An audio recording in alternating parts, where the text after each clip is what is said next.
Hi, this is Dan Sullivan. I'd like to welcome you to the Multiplier Mindset Podcast. A lot of people get fixated with technology, but when you see a breakthrough in technology, there's something that often goes unseen.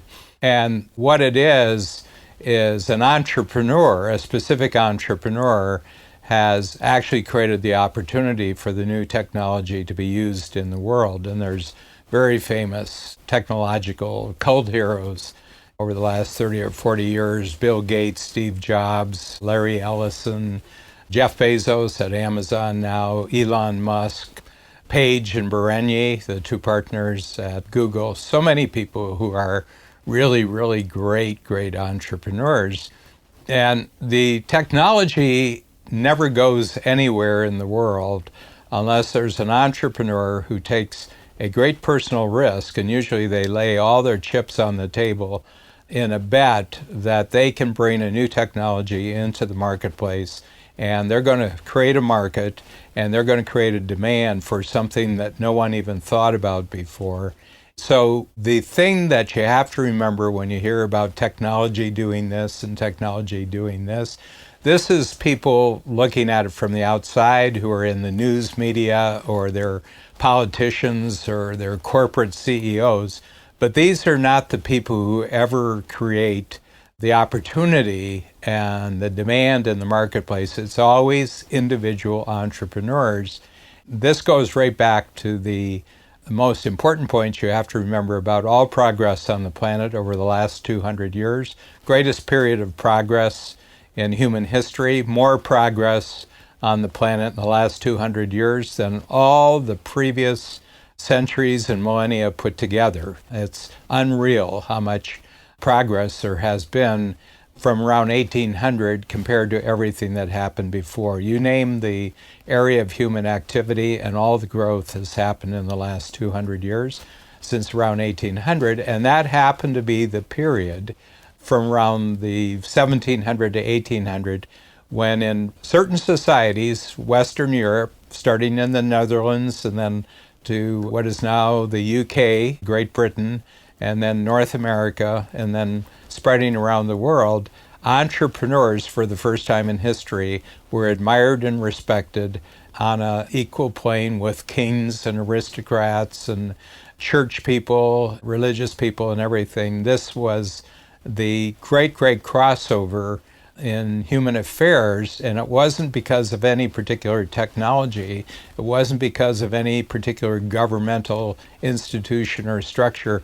It was because for the first time in certain countries, 3 to start with, that entrepreneurs, people who use their own intelligence and they use their own capital to start with, and they took risks in the marketplace where they could have failed. Many of them we don't know about because they actually failed in the attempt, but certain of them took a real bet and made a real bet on a particular new way of doing things that was faster, it was easier, it was cheaper, it produced bigger results, and that is the reason why all new technology started. All of a sudden, what we call the technological revolution started about 200 years ago. It started not because of the technology itself. It started because there were entrepreneurs who saw the possibility of introducing a great value into the marketplace that would make people's lives easier. People would be able to do things faster. They would be able to get things that they needed at much lower costs, and they could get much bigger results than was ever true any time in human history. So all this starts with the fact of what's going on in an entrepreneur's mind, and what you get down to is they had a particular purpose for their life. They had a particular purpose that they followed because they wanted to achieve some new kind of reality in the world around them. In many cases, they did it just because they wanted to take what was inside their head and have it appear out in the practical world.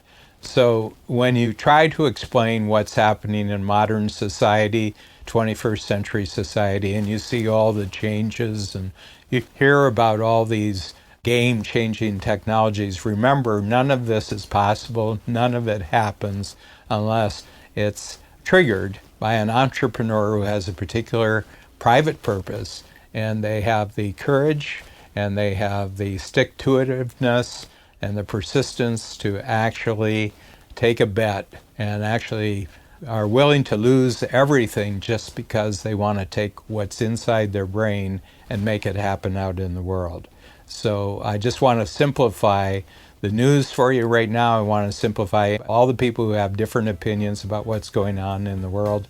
The number one reason why there's positive change in the world is because of entrepreneurs with a particular, specific, practical purpose in mind.